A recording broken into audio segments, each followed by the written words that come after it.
despite all the good words that he has said, I doubt if I'll prove to be as smart as he has said, because the HDMI cable has got spoiled. So I will be proven quite stupid now that that thing is not working at the last moment. It has got damaged in the morning today. But it does not matter. The skill of the speaker lies in being able to make you visualize the slides by my words. If I can't do that, then what is the purpose of my giving an education session as a seasoned Toastmaster? So we shall forget that there is a slide ever that existed for today's presentation. It was anyway a very elementary thing. So now, I have been giving humorous speeches now for 3-4 years in Toastmasters, and he has said about the contest, etc. About 2 years ago, I gave a speech on that makes more sense. So when I say you change that slide. About 2 years ago, I gave a speech on, the topic was that I am a house husband as opposed to a housewife. I am a house husband. That my wife goes to work and I am at home taking care. So the speech started something like this. I just read the speech today morning. I searched for it and I read the speech. I enter the house and I call out to my wife, "Come here, have a look at this chapati." I'm coming back from work. The wife comes out from the kitchen. "Yes, what about it?" "Well, have a look at it." She took up the roti and she looked at it through the light, as you know, surgeons look at blood samples for dengue. "Is there something wrong with it, honey?" Now, when a woman asks a very simple question, preceded by the word honey, the man should get alert. Unfortunately, I went on to actually tell what was the problem with the chapati. And that was the last I ever spoke about chapatis in my house. So, when you are kind of willing or going in for a humorous speech, then there are 2-3 things, Why people laugh? People laugh because of 2 reasons. This is specifically good for Toastmasters, but for anybody who wants to be a public speaker, you will find it beneficial. And anybody who is in a public interaction mode, or a leader, or you are in a corporate setup, humor always gives you that edge of coming out of a difficult situation or impressing your point upon the other person in a more energetic or everlasting manner. People laugh because of 2 things. One is they feel superior to you. "Oh, look at that poor chap, how stuck he's got, in a poor situation." So you feel superior and then you laugh at the other person.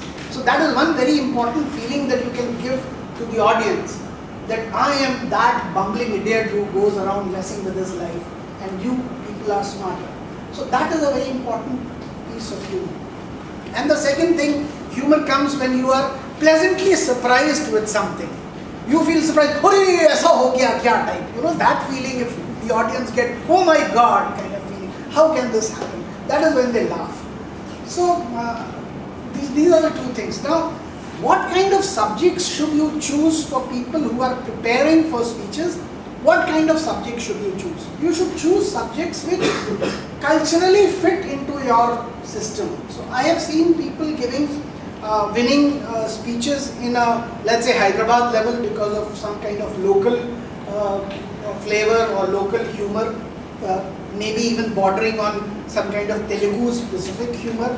But once they go on to give speeches at a larger audience, maybe at Delhi and Bombay, then their speeches bomb because that humor is not understood anywhere else. So, for example, if you're talking of an arranged marriage, maybe the Indians will find a lot of humor in it, but if you are giving it to an international audience, maybe they will not understand certain parts of it. So then your humor is likely to bomb there. So culturally it has to fit. And the second thing is that the humor has to be about your struggles and obstacles that you face in a certain situation. If you're not facing obstacles, then there is nothing to laugh about. So only when the hero or the other characters in the story are facing difficulties. And the third important thing is that the story has to be perfect. You cannot have a humorous situation where the storyline is absolutely not clear. So people who are going to give humorous speeches, we are going to have contest very soon in HTM for Humorous Speech Championship at the club level, and there will be several people who will be participating. Please don't forget to have a clear storyline. Now, there is a process. There is a process how the story is written. For contestants, I will bring in the humor part for the audience also. Choosing a topic. How do you choose a topic? You can choose almost any topic. You can talk about parenting, you can talk about marriage, you can talk about dating, you can talk about almost anything. So what I do is, I pick a certain topic. I once picked parenting as a topic. And I said, my son Neil, he is one of the most enthusiastic students that I have seen in my life.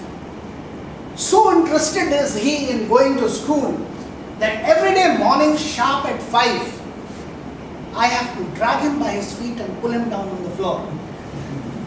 And then every time he opens his mouth to protest, his mother stuffs breakfast inside him. Horizontally we pass him through the shower directly into the bus, and that is how enthusiastic he is about going to school.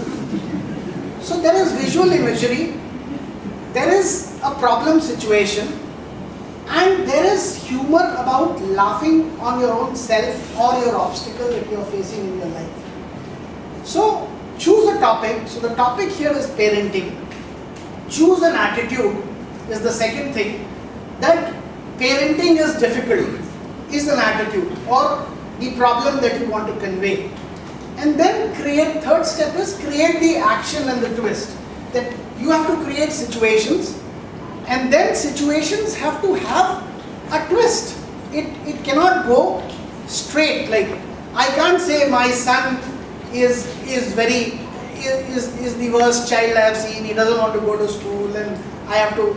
You can't do like that. You have to say he is the most diligent child, he is the most interested child, he is the best one, and then you go on to show how difficult it is to deal with the best child in the world.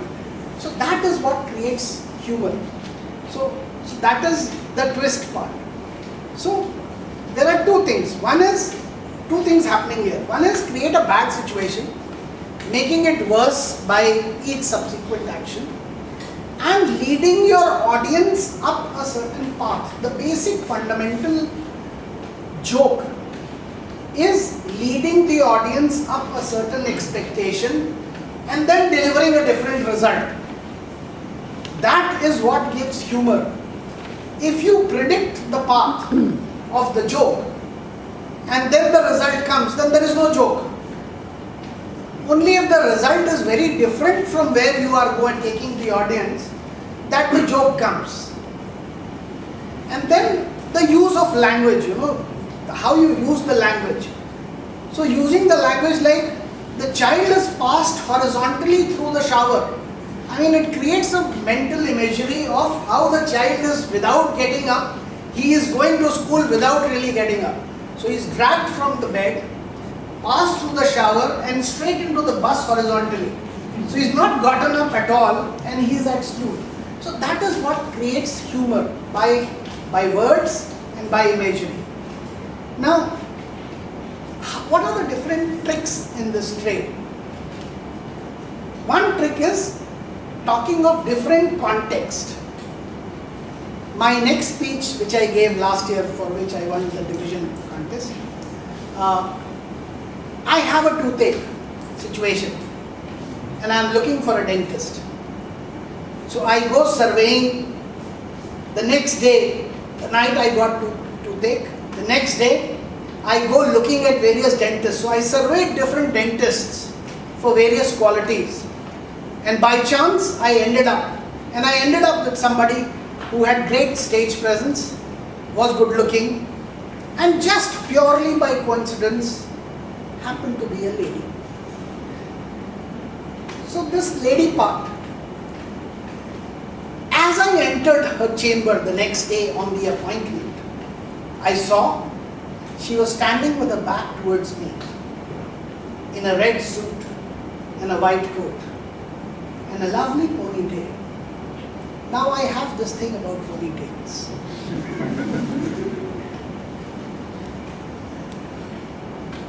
As I sat down on the big couch she had, she brought out a stool and perched herself next to me. She was wearing a mask.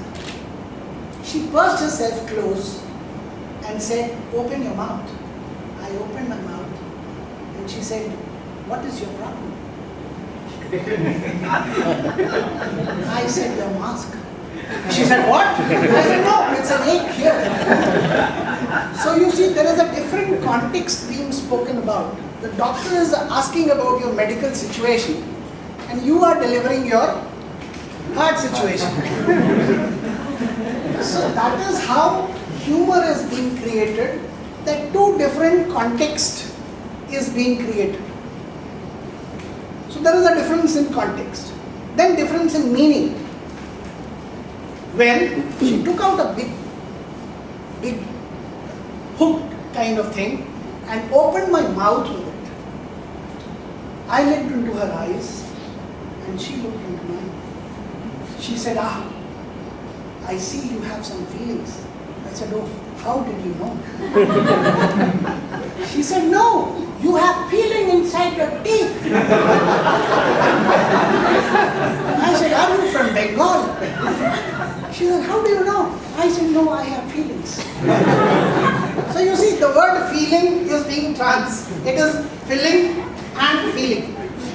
So the play is on the word feeling.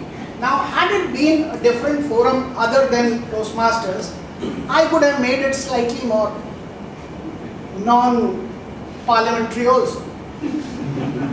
She said, "You have feeling." I could have done like this with my t-shirt. "Oh, how do you know?" Then, it would have conveyed a different meaning. But, so the play is in the word. The play could be in context, the play could be in word. Unless there is a difference in what the audience and you are, meaning, till then humor will not emerge. The third tool that is very important is exaggeration. Exaggeration is very important for humor. Exaggeration, like I had a speech once where I talked about my mother-in-law. Now, mother-in-law is a favorite subject of any person. You can talk about mother-in-law with the largest exaggeration ever. So, mother-in-law. So, what about my mother-in-law? I used to dream that my mother-in-law has become a Toastmaster.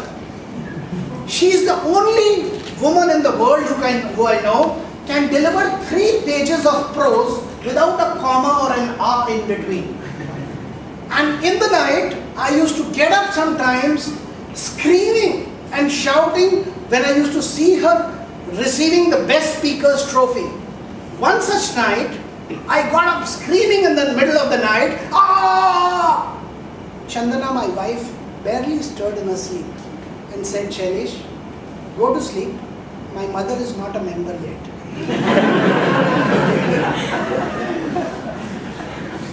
So, there is a huge amount of exaggeration and then delivery is a surprise.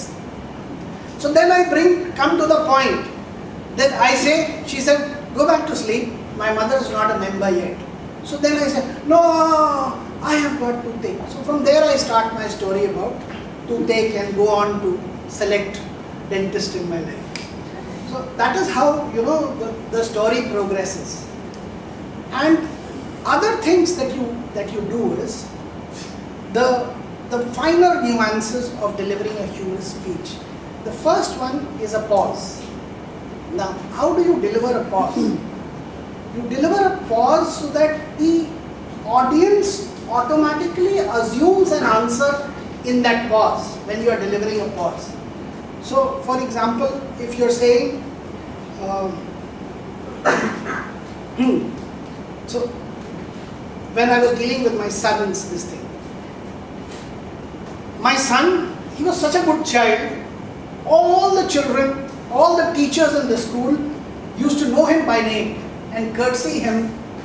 I used to be well known by all the teachers. All the principals knew me at sight. I was called for complaint registering every week to my son's school. So, from leading up the audience, then keeping a gap in between and delivering a different message is what. And I used to think how stupid these teachers are. If they like me, they should just tell me. Unnecessary excuses, why do they make? That your son messed up somebody's hair, he ate up somebody's tiffin. What is all this? Just tell me, Shailesh, we like you, come here more often. So, the switch, the change, and then the second tool is large movements or gestures. If you're talking to a large audience, I'm talking of 400, 500 people also. We deliver speeches in large audiences also. So small gestures will not be noticed. So large gestures like, the first day the dentist just looked at me and said, well, it's a serious situation, you come back on Wednesday. Next Wednesday, with a thumping heart, I knew, I was anticipating, what color is she wearing today? I entered her room, and there she was again, with her back to me. As she turned, I saw she had a big, thick injection in her hand. And then, as soon as I looked at the injection, I knew I had it. Immediately I turned to the other side and started opening my bed. She said, no, hello, open your mouth. I said, what? She proceeded with that injection to deliver in my gums. So the gesture has to be large enough that the injection was big, and with that injection you automatically assume that the injection is going to be somewhere else and not inside your mouth. So there has to be large gestures and body movements which can be seen across audience and understood. Till then, the humor will not come. So basically the fundamental is that you have to create, how do I proceed in creating a story? I choose a topic, and then in the topic I create a simple story which will not have so much humor to begin with. But as I look at that story again and again, I introduce action and elements of humor slowly and improve that humor over time by talking to myself, by reciting that humor, and then 90% of the times I find that the story is not humorous enough, even I am not smiling at that humor. Then I improve it. Like when I told you about the doctor was scandalized when I opened. She said, hello. So that word hello, added to a lot of humor in the larger audience. That a doctor will never speak like this. Doctor will never say hello. Doctor will say, you stupid guy, what are you doing? But that word hello kind of casualized the whole thing and brought reality into it. So you reread the script and see if it is kind of gelling with your senses. If it does not improve upon the humor, ask for guidance from people who have done it earlier. And then the story is refined. By the 5th or the 6th version you get is something that you can present to a larger audience. But otherwise, if you read books of humorous authors. My favorite being P.G. Wodehouse. I don't know how many of you read P.G. Wodehouse. So P.G. Wodehouse is one author who has great command on language, and a lot of his stories are based on something called the Blandings Castle, and there is the Empress of the castle, which is nothing but a big fat female pig, and a lot of stories are about that female pig. So if you want to read good authors, you get that sense how people decide, and once you have command over your language, you can come out of very tight situations in your daily life as well as go on to win in your corporate life and competitions, all of them together. So all the best, and anybody needs my help, you can always come back to me. Thank you.